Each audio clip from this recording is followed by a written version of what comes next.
Hey everybody!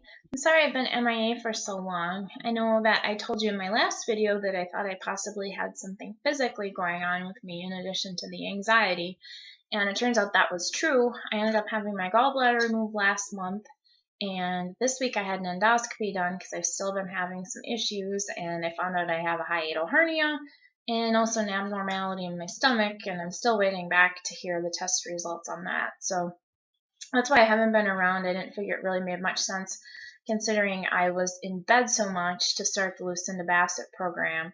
So that's my plan next week, though. I want to start it, and hopefully it'll give you guys an idea if it's something that you think might work for you and you want to purchase it. Or even better, you can probably just follow along with me. I'll tell you each week what the assignments are. There is a workbook component to it, but I got the whole kit on Amazon, but they do sell just the workbooks. They're like $25 and they're on Amazon and eBay. So if you're interested, I will let you know each week what you're supposed to do. But I know I also told you that my biggest problem with anxiety is my obsessive thoughts, and then I get more anxious when I'm with other people because I worry about, what if I have to leave? So basically, I just kind of become a recluse and don't go anywhere and don't do anything. So Easter came this year. I woke up, I didn't feel well. I thought about skipping out like I usually do, but then I'm thinking, it's been a year and a half, and I have missed almost every family holiday, every birthday, and I didn't want to do it anymore. So I got up, I got ready, I went to my brother's house, I had a really good time. And for me, if I have one good day, it seems like it kind of snowballs into other good days. So the next day, I woke up. I really didn't feel well. I had a prescription that I had to pick up, and I decided I was just going to go do that and then come home for the day. Well, then I got to thinking, I have to start somewhere with this anxiety. And at the time, I didn't know that I had the gallstones or anything. So I started out and I decided I was going to go to the library. Wasn't really too sure what I was looking for. I just wanted to get some books that were, kind of inspirational, had some positivity to them. And then I ended up spending about an hour there, and after that, I went to Panera and had some lunch and read one of the books that I got, and I spent an hour there. And then after that, I went out shopping for a project that I'm doing, which is called 29 Gifts How a Month of Giving Can Change Your Life. It's by Cami Walker, and here is the cover of the book in case you're interested in finding it yourself. But basically, this book is about a woman who had been diagnosed with multiple sclerosis.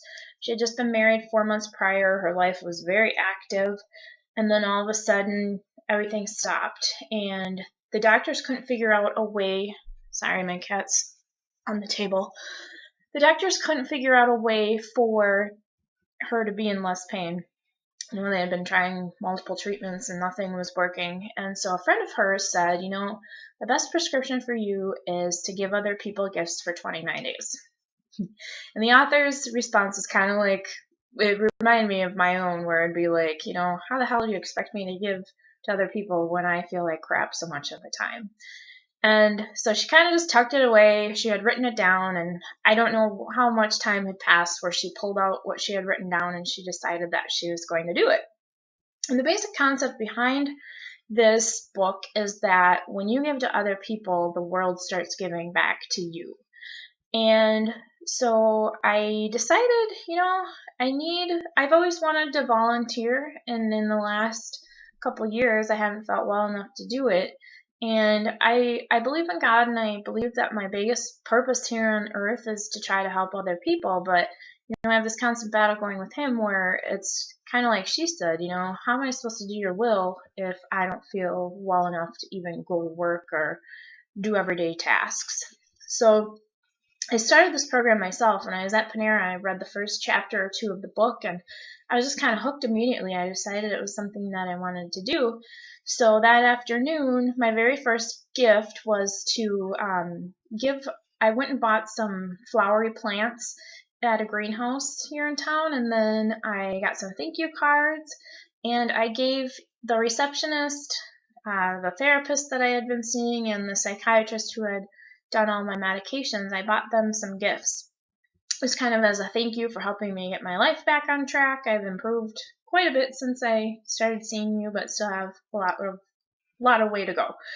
So that was my very first gift, and I woke up and I got out of the house about 10 o'clock that day, and my plan was just to go back home. I actually ended up staying out until about 4 or 5 that afternoon, and so I took kind of a crappy day and turned it around. But in this book, you're supposed to give people gifts, obviously. And the gifts, they don't have to be material. They can be anything from, like, Cammie's very first gift was to call a friend that she knew who also had multiple sclerosis and just check in on her and see how she was doing. Or, you could just hold the door for a stranger at the grocery store. Whatever it may be. It can be material. It doesn't have to be. So I have actually been spending a ton of time on this website. The website is called 29gifts.org, and it's kind of set up like a social media site like Facebook, where you have your profile, you have a wall where other people can leave you comments, you can instant message, you can send emails. It's kind of basically like Facebook, but without all that political junk.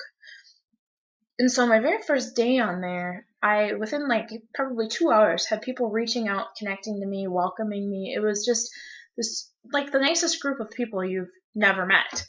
And a lot of the people on there are in similar positions as me, where they're suffering from some kind of illness. I know there's some people with cancer on there, others with MS.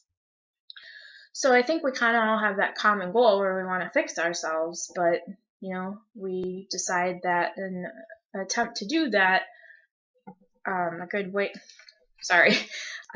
to do that is to try to take the focus off of ourselves and think about other people. And I'm not sure about you guys, but one of the biggest things that I do now that I am having such a problem with anxiety is watch a ton of TV. And I don't know if you ever find this to be true, but I just kind of laugh about it. But when I'm watching TV, if there's a couple that's going out to dinner, or somebody's going shopping or taking a walk, I almost get jealous because I think, why can't I do that? It's something so simple, something that used to be part of my everyday life, and now I just yearn to be able to do that. So my obsessions is one of the biggest parts of my anxiety. I could wake up fine one morning, and within 10 minutes, I will be completely anxious because I'm worrying about what might happen an hour from now, how I might feel 2 hours from now. So this book has allowed me to not only get out and do things, because like I said, with my gifts, some of them have required going to the store and whatever else. And I've been really excited just to get up every day, where I couldn't tell you the last time that had happened. But in addition to those things, I was thinking about other people. I was constantly thinking, what am I going to do tomorrow? Or I was online researching different things that I could do for other people. So this book has been a pretty great tool for me. I highly recommend it if it's something that you're interested in doing. Not only for yourself, but for your anxiety and for other people. So if it's something you're interested in, I hope that you look into it, and hopefully it will help you like it has me. Like I said, next week I will start the Lucinda Bassett program, and I will keep you up to date. Have a great day, and see you next time.